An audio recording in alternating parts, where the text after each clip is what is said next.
Bem-vindos, caros amigos, ouvintes, conhecidos e viventes deste magnífico mundo. Cá estamos de volta ao mais um episódio do Circo a Vapor, um lugar de debate de ideias sobre a saúde e sobre uma vida mais saudável e ativa. Atualmente estamos envolvidos no tema da saúde mental. O meu nome é Catarina Valente, sou enfermeira e a vossa anfitriã. Hoje temos então um episódio especial sobre o primeiro surto psicótico. E para nos falar sobre este tema, estamos acompanhados por uma profissional de enfermagem experiente que faz o acompanhamento de pessoas com este tipo de vivência. Um surto psicótico pode ser uma experiência muito desafiadora, tanto para quem passa por ele, quanto para os seus entes queridos. Para nos ajudar a entender melhor, temos então connosco Marta Gouveia, enfermeira especialista em saúde mental, que trabalha no Departamento de Psiquiatria da ULS Viseu Dom Lafões e que integra a equipa de intervenção do primeiro surto psicótico. Além disso, é também doutoranda em Ciências de Enfermagem no Instituto de Ciências Biomédicas Abel Salazar, da Universidade do Porto, no qual também está a desenvolver a sua tese neste âmbito. Além da parte profissional, é também mãe, esposa e filha e assume que a psiquiatria na sua vida não é apenas um gosto, é uma forma de viver, sentir e ser. Bem-vinda! Olá, Catarina. Antes de mais, obrigada por este bocadinho. Acho que é sempre muito importante nós podemos ter alguns momentos de partilha e dizer aquilo que vamos sentindo, não apenas da nossa esfera profissional, mas fazer um bocadinho esta mistura, esta frase que foi dizendo agora, não é? Deste gosto que tenho pela saúde mental e pela psiquiatria, é algo que me acompanha desde sempre, não é? E portanto às vezes eu até costumo dizer, a brincar, não é? Que eu sou quase como que um polvo, não é? Que tenta entrar um bocadinho em várias frentes, mas sempre com a mesma paixão. E, portanto, faço as coisas sempre com muita dedicação e também com muito amor à camisola. E, em bom rigor, a minha passagem pela psiquiatria e pela saúde mental tem muito que ver com isto, com o meu gosto pessoal por esta área, não é? É verdade, quando nós nos identificamos com algo, torna-se sempre muito bonito aquilo que fazemos. E a Marta parece transmitir isso de uma forma plena, portanto, parabéns por isso. Eu acho sempre que quando tem assim a identificação na nossa forma de vida, isso faz todo sentido. Para estarmos aqui hoje, estamos assim um bocadinho à volta da saúde mental e queremos muito aqui também trabalhar sobre isto, desmistificar coisas, desmistificar ideias. A Marta trabalha na equipa, na psiquiatria da ULS, mas além disso faz parte integrante então da equipa do primeiro surto psicótico. Certo. Como é que é, e antes de começarmos a passar para a parte do trabalho em si, que se faz lá, como é que é falar assim um bocadinho o que é um surto psicótico? Para quem passa, para quem nunca ouviu falar, como é que é isto? O que é isto? Como é que poderíamos definir? Quando falamos de um surto psicótico, nós vamos sempre falar sobre, portanto, um surto psicótico, as psicoses, não é? São, no fundo, um conjunto é uma síndrome, não é? Um conjunto de alterações, há sinais e sintomas que a caracterizam muito bem, não é? Todos teremos já ouvido falar, sei lá, dos delírios, das alucinações, não é? Mas certo é que, na verdade, elas precedem, portanto, um surto psicótico é precedido por todo um conjunto de sinais e sintomas que se calhar as pessoas também podem estar um bocadinho mais alerta. Em bom rigor, aquilo que precede um primeiro surto psicótico nem sempre, portanto, não é só característico das psicoses e, portanto, daí às vezes haver dúvida, não é? O que é que pode acontecer ou como é que nós podemos dizer? Alterações do humor, certo, não é? Maior irritabilidade, sei lá, alguns períodos de alguma depressão, portanto, muito ligado a maior ansiedade, sei lá, haver alterações rápidas no humor, mas depois também alterações do pensamento, não é? Ficar um bocadinho mais confuso, mais acelerado, ter a sensação que alguma coisa pode controlar ou interferir na forma como eu penso, como eu sinto, não é? E temos aqui então as alterações da percepção, não é? Temos uma sensibilidade aumentada, sensação, sei lá, de coisas estranhas ou de coisas irreais que nos possam estar a acontecer, perceber de alguma forma que as coisas à nossa volta podem ter mudado, e isto, claro, vai trazer alterações no comportamento. Por exemplo, sei lá, o padrão do sono, o descuido no autocuidado, na minha aparência, na higiene, No fundo, há alterações no funcionamento geral. E isto, no fundo, se formos a pensar bem, para catalogar, não é? Nós vamos dizer, bem, mas isto também pode estar presente em muitas outras situações, não é só nas psicoses. Pois é. E aqui, e sobretudo na questão do primeiro surto psicótico, a grande questão que se levanta e que lhe está também associada, não só nas psicoses, mas à saúde mental e à doença mental em si, são as questões relacionadas com o estigma, não é? E a procura tardia de ajuda, que muitas vezes acontece. E, portanto, nos primeiros surtos psicóticos, diz-me a experiência que a procura de ajuda muitas vezes surge já tarde.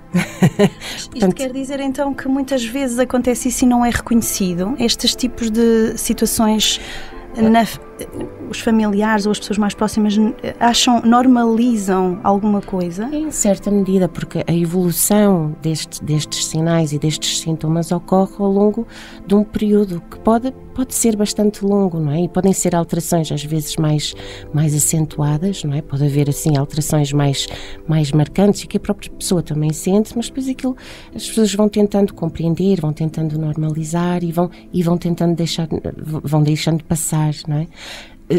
A grande questão é obviamente, a procura o mais precoce possível de ajuda. Quando há alterações, sei lá, no funcionamento da pessoa, obviamente que temos que procurar. Agora, claro, muitas vezes os nossos doentes surgem-nos já com um período de evolução muito grande. Sei lá, mais de 6 meses, 1 ano, às vezes mais. Portanto, não é aquela ideia que temos todos em que eu de repente estou funcional, mas depois posso ter uma alteração súbita. Por norma, não. Por norma, não. Repare, sei lá, por exemplo, nós temos muitos surtos psicóticos associados ao consumo de substâncias, não é? E muitas vezes até está tudo mais ou menos ok, mas quer dizer, há sempre sintomas e há sempre alguns sinais que precedem, não é? Mas, portanto, depois há fatores de risco, não é? O consumo de substâncias será um fator de risco muito acentuado e pode acelerar. Alguma coisa genética que possamos dizer? Genéticos, fatores ambientais, essas questões? Geralmente, não é? Portanto, nós, na minha equipa, nós tentamos sempre, acabei por não explicar um bocadinho como é o funcionamento da minha equipa, mas já explico. Mas na verdade, na nossa equipa nós tentamos não ser só a equipa, da equipa também vai fazer parte o meu doente e a família, as pessoas que lhe são queridas. E com eles, o que é que nós tentamos sempre fazer? Nós tentamos explicar o que se passa e as dúvidas são muito grandes. Repare que é como diz o nome, primeiro surto psicótico, é a primeira vez que este jovem me ficou doente. E, portanto, o que é isto? Porquê é que aconteceu? O que é que esteve na base? Porquê? Não é? Claro. E estas dúvidas nós vamos tentando dar resposta. Obviamente que a explicação, uma das explicações possíveis terá que ver com isto, não é? Que há fatores de vulnerabilidade que a pessoa pode ter. Num caso, os fatores de vulnerabilidade genética que explicam uma parte, não é? A história familiar e a própria história da própria pessoa, não é? Se teve alguma perturbação prévia, sei lá, da personalidade, alguma doença, uma depressão grave, mas também depois temos então esta parte da vulnerabilidade genética e depois temos os fatores ambientais. E estes fatores ambientais, o que é? O stress, alguma mudança muito acentuada de vida, sei lá, morte de doente querido, mudança, ida para a faculdade, por exemplo, é uma mudança do meu padrão de funcionamento. Nos jovens temos muito esta ideia e de vez em quando socialmente falamos, olha, tivemos um jovem que aconteceu e ele depois deixou de, era bom aluno, teve um stress, uma coisa. Pronto, portanto, a explicação para o surgimento e que nós costumamos dar aos familiares tem muito que ver com isto. Há uma parte que nós não conhecemos muito bem, não é? O cérebro ainda há uma parte que não se consegue explicar muito bem, mas existe isto que é os fatores de vulnerabilidade genética e os fatores ambientais. E, portanto, a junção dos dois pode fazer com que desabroche, com que surja um primeiro surto psicótico. Obviamente com toda uma evolução, um período de evolução. Então, ok. É verdade que isto é um tema às vezes pouco falado. Falamos assim pontualmente, ouvimos assim, olha, passou-se. Muitas vezes dizemos, olha, passou-se, não é? E como é que esta equipa, em que a Marta integra, não é? E que está, como é que está organizada, então, para poder, então, termos alguma situação desta, um primeiro surto psicótico, uma situação nova, e ter uma equipa multidisciplinar, capacitada, com diferentes... Como é que está? Portanto, nós surgimos mais ou menos, portanto, em 2008 começou esta ideia, não é? Mas formalizamos em 2009. Na altura concorremos para um projeto de boas práticas e foi um projeto financiado, portanto conseguimos fazer umas obras, tivemos uma carrinha, temos uma equipa organizada. De que forma? Portanto, temos os psiquiatras, temos pedopsiquiatria também, temos o serviço social, temos a psicologia, temos uma terapeuta ocupacional e temos a enfermagem, neste caso enfermeiros especialistas em saúde mental e psiquiatria, que fazem parte desta equipa. Portanto, é uma equipa multiprofissional, por norma, e, portanto, qualquer um dos elementos da equipa poderia desempenhar o papel de terapeuta de referência. Sucede que, por condicionantes do próprio tempo que temos afetos à equipa, por norma os médicos, não é? Os psiquiatras e a pedopsiquiatria assumem o papel de médico, o seu papel, não é? Claro. E os outros profissionais poderão ser os terapeutas de referência. E agora a questão, não é? O que é isto de ser terapeuta de referência? É essa mesma questão.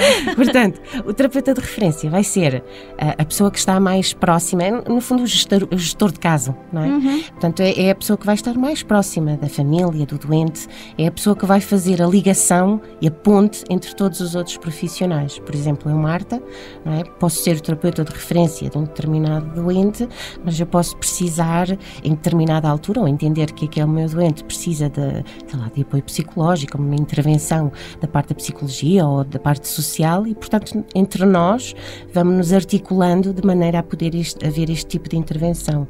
Na certeza de que, por exemplo, todas as terças-feiras temos uma reunião semanal onde vamos discutindo os nossos casos e ver qual a melhor abordagem terapêutica a fazer junto àquele doente. A equipa, portanto, e o nosso seguimento, portanto, a triagem é feita ainda, portanto, a triagem pode ser feita diretamente pelo médico de família, não é? A entrada no Sistema Nacional de Saúde normal, não é? Médico de família, vem o P1, ou então também através do serviço de urgência ou até do internamento. Por norma, são estas as 3 vias pela qual nos entram os nossos doentes. E o seguimento é feito normalmente ao longo de 5 anos. Então, durante algum tempo, essa pessoa tem essa equipa dedicada, mesmo que depois... Em reunião, decidimos quem é que vai ser o terapeuta de referência. Posso ser eu, pode ser a psicóloga clínica, pode ser a terapeuta ocupacional, pode ser qualquer um dos elementos da equipa a desempenhar esse papel. Sim. Isto é muito engraçado e muito interessante termos este recurso e de conhecermos-lo por forma, porque realmente quando temos um surto, quando temos alguém que está a viver um determinado período desta situação, num caso mais agudo, vamos falar agora num caso mais agudo, se por acaso, e a propósito do que estava-me a dizer, ter uma equipa de backup, mas se eu por acaso vivenciar uma situação dessas, como é que eu, pessoa que não sabe nada, olha, e como é que deve lidar com isto? O que é que deve fazer? Algumas estratégias que nos poderia dar aqui para a família, para os familiares em si? Como é que eu devo fazer para ajudar aquela pessoa naquele momento de crise? Bom, procurar ajuda é sempre fundamental, não é? Portanto, tal como eu dizia há bocadinho, não é? Às vezes a procura de ajuda é tardia, não é? E quanto é sabido, não é? Sabemos que quanto mais tempo de doença não tratada, vai ter implicações na própria recuperação da pessoa, não é? Portanto, em procurando ajuda, como é que eu depois posso fazer, não é? E aqui entra a equipa, não é? Eu, por exemplo, enquanto terapeuta de referência, o que é que eu procuro fazer? Nós, aliás, na equipa em si, nós procuramos logo ter a ligação das pessoas que são significativas junto desta pessoa. E, portanto, as intervenções que vamos fazendo são de vária ordem, mas inicialmente, junto do meu doente, não é? A intervenção passa numa fase inicial muito junto do doente, fazer com que ele reconheça a sua situação. Porquê? Porque talvez não tenha ficado bem claro, é que, portanto, as psicoses são muito interessantes e são de facto fantásticas, não é? QB, vamos lá dizer. Porquê? Porque a pessoa doente não reconhece os seus sintomas. Portanto, se eu acho que, imaginemos, numa questão de um delírio, o que é um delírio? É ter uma crença que, na verdade, é uma crença tão fortemente defendida que mesmo perante a argumentação a própria pessoa não vai permitir, não é? Não vai, sei lá, se eu tenho a certeza que existe um complô contra mim ou que estou a ser vigiada, ou que estou a ser mais observada, ou que alguém ou alguma entidade me quer fazer mal, esta é a minha certeza. não é? E, portanto, eu não posso chegar junto a outra pessoa e dizer, por favor, quer dizer, isso é da tua cabeça, isso está... Não é assim, não é? E, portanto, esta confrontação inicial, portanto, não existe sequer e nem faz parte porque não faz sentido. Se eu tenho a certeza que isto é assim, não é? Não basta chegar e dizer àquela pessoa que não é. Portanto, como é que nós fazemos de início? Obviamente que a intervenção medicamentosa é fundamental, mas a par com ela existe todo um trabalho junto dos nossos doentes que é fundamental, que é, no fundo, todo o exercício que nós fazemos e todo o trabalho que fazemos no sentido da pessoa ganhar consciência da sua situação, ter insight, reconhecer que efetivamente aquilo que eu sinto, que eu penso, a forma como eu interpreto o mundo, talvez possa ser explicada à luz de uma doença. E este exercício inicial é demorado, não é? É complexo, muitas vezes sofrido. Não é? E fazemos isto também, não só junto do doente, mas também com a família. E precisamos de explicar, não é? De clarificar o que são estes sintomas, como é que esta pessoa vive, porque na verdade as pessoas ficam muito ansiosas, muito preocupadas com os seus familiares, sem saber como é que hão de fazer. Digo com ele, não digo com ele, como é que eu faço? Não é? E, portanto, quanto mais eu souber sobre a doença, quanto mais eu conseguir compreendê-la, no caso do doente, percebê-la enquanto doença, perceber isto, eu costumo dizer que é tratar a doença por tu, não é? Saber como é que ela fala comigo, porque em bom rigor todos estes sintomas, não é? As alucinações, os delírios, as alterações de comportamento, esta desorganização que me é característica, não é? Associá-la a uma doença, não é? E portanto isto também traz algum conforto, não é? E portanto, claro que em paralelo a medicação vai ter os seus efeitos e obviamente que a família também vai ter um papel preponderante. Das duas uma, ou pode haver uma recuperação do funcionamento prévio, não é? E a pessoa tem total consciência de que aquilo se passou e até falar disto no passado, não é? E falar daquilo que se passou antes. Ou então, até continuar com alguns sintomas, mas na verdade saber reaprender a viver e a ter a sua vida o mais normal possível com estes sintomas, ou com alguns deles. E portanto isto é um processo, não é? E, portanto, daí os 5 anos também de acompanhamento. Também sabemos, e porque estes 5 anos, sabemos que ao longo destes 5 anos que este acompanhamento é mais eficaz, digamos, ok? E, portanto, a possibilidade de haver uma recuperação total é possível. Portanto, a ideia negativa que estava associada, muitas vezes, porque as pessoas associam à psicose, a esquizofrenia e doenças muito graves e sérias, e estará certamente, não é? Mas nem sempre tem que evoluir para aqui. E, portanto, sabemos hoje que quanto mais precocemente nós conseguimos intervir, das duas uma, ou atrasamos a evolução do próprio curso da doença, ou podemos até pará-lo e tentar fazer com que não haja mais evolução, que haja até um andar para trás, digamos, ou um voltar àquilo que era antes.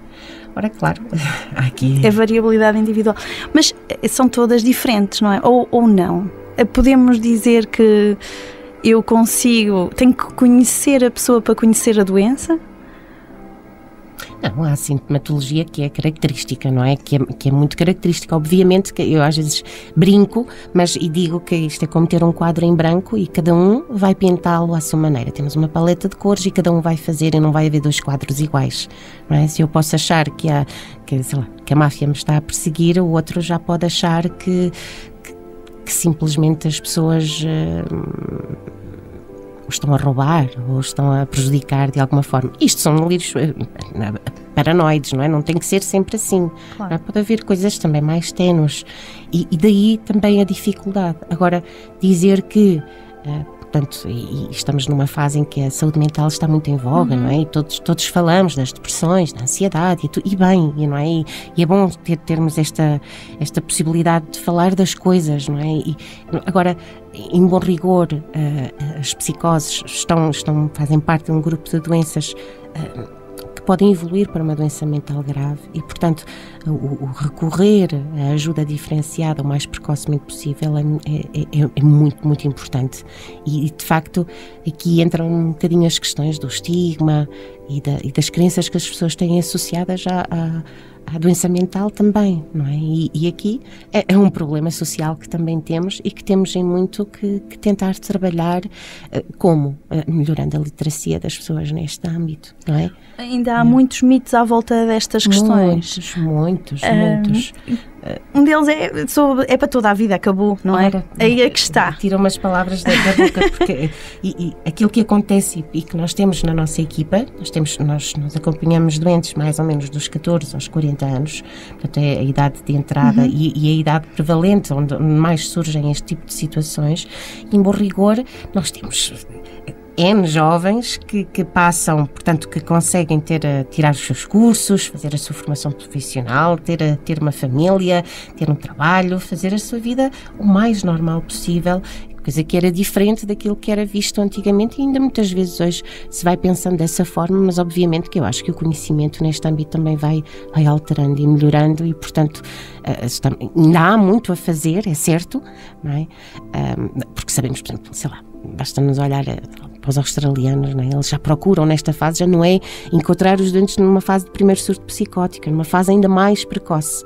Portanto, nós ainda estamos numa fase muito incipiente. E dizer também que, por exemplo, esta equipa que nós temos aqui em Viseu não existe em todo o lado. A nível nacional são muito poucas as equipas que trabalham tão orientadas e dirigidas para esta afecção propriamente dita. E, portanto, ainda há aqui uma inequidade muito grande, mas que eu acredito que o tempo irá fazer com que irá evoluir. Eu acho isto muito bom, nossa Viseu, a nossa cidade da Beira, ter então esta iniciativa. Eu queria aqui fazer assim uma espécie do sim ou não, porque para levar aqui a tirar ideias dos mitos, não é? Tirar a ideia do mito. Então, se eu fizer esta afirmação, a Marta diz-me de volta sim ou não, que isto não tem nada a ver. Expliquem-me, por favor, que troque-me por miúdos, como é costume. Pessoas em surto psicótico são sempre violentas. Não. Vamos lá ver. Portanto, é aquilo que a literatura nos diz, é que portanto, é violência. Não sei se eu posso ir explicando, claro, não é? Sim, porque a literatura vai nos dizendo porque isto é um mito, não é? Também temos aqui a ideia de que esta pessoa ficou assim e agora vai agredir-me. Não. Portanto, há uma irritabilidade maior, que é característica dos próprios doentes, muitas vezes. Não tem que ser, não é? Mas em bom rigor, vamos lá ver. Quando é que estes jovens ou quando é que estes doentes serão violentos ou mais agressivos? É quando eu acho que alguém, se eu estiver com a Catarina e se eu estiver convicta de que me quer fazer mal ou que me quer prejudicar, não me vou deixar ficar, não é? Agora diz-nos a literatura e os estudos e os números indicam que efetivamente a violência é muito maior cá fora do que propriamente junto destes doentes. Não. Nada disto. Então, outro, vou lançar para a Marta poder aqui explicar-nos.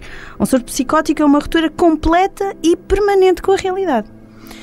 Pode haver uma ruptura completa, certo? Pode haver, mas não tem que ser permanente. E aquilo que nos diz, e por isso é que existem estas equipas, com intervenção adequada, não é? Adequada, atempada, ao longo do tempo, assim, multiprofissional, tendo a ajuda dos familiares, tendo a ajuda do próprio doente e a própria evolução, diz-nos que há uma recuperação. A recuperação é possível, não sei se total ou não, mas não. Permanente não tem que ser. Não tem que ser. É tirar aqui esta ideia de há uma desconexão da realidade. Desde os anos 50 que houve uma evolução muito grande naquilo que é a medicação psiquiátrica e, portanto, mesmo junto destes doentes, nós conseguimos ter doentes perfeitamente funcionais. Se calhar há bocadinho fomos tomar café, não é? E talvez até tenhamos passado por alguém que até possa ter tido um surto psicótico na sua vida, possa ter até uma doença mental grave, não é? E na verdade pode estar a funcionar, e é isto que nós pretendemos muito. Ora, outra então, a culpa de um surto psicótico é da pessoa.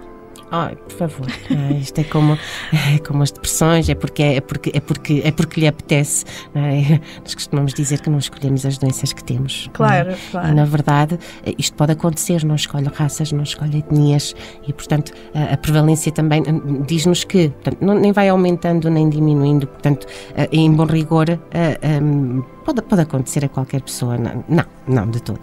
E depois tem aqui um outro agora. As pessoas em surto psicótico devem ser deixadas sozinhas? Não.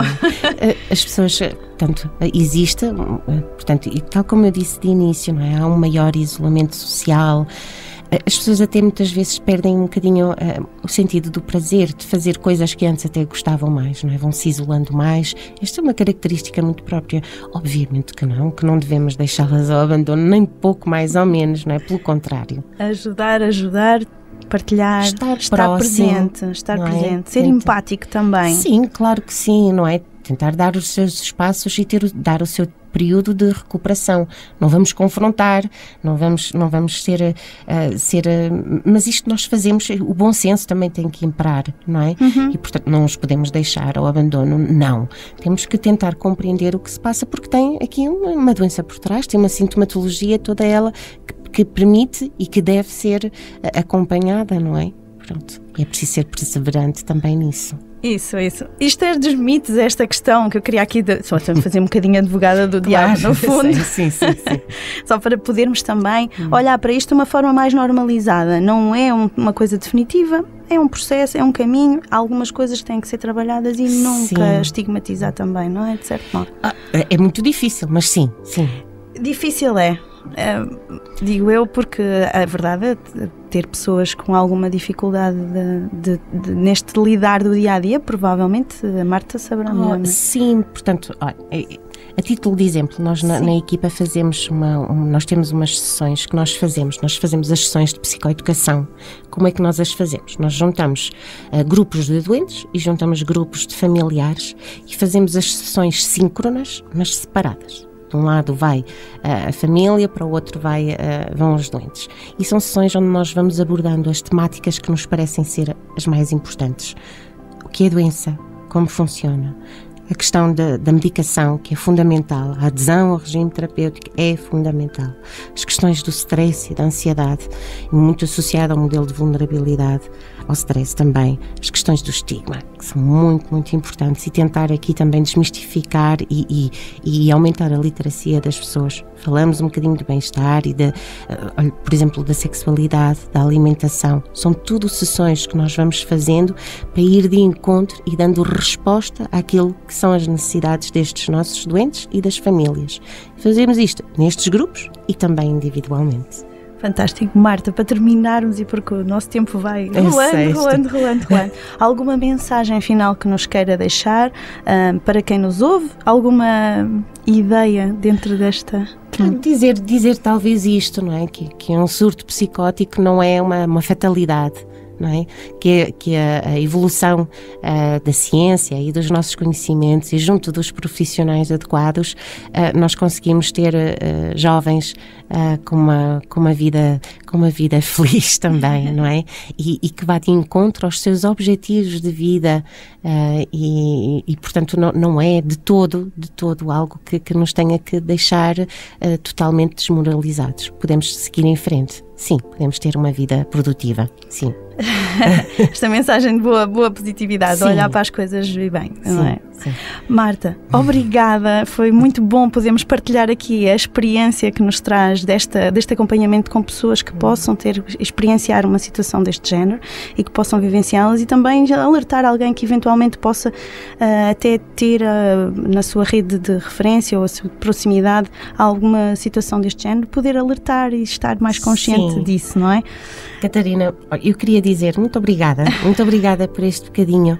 Dizer também uma coisa importante, que eu acho que é muito importante. Na dúvida, procurar ajuda. Nem que seja no médico de família, junto de um psiquiatra, que são as pessoas que na verdade têm maior competências, não é, para diagnosticar este tipo de situações, mas nunca deixar ficar, não é? Vale mais pecar pelo excesso do que não.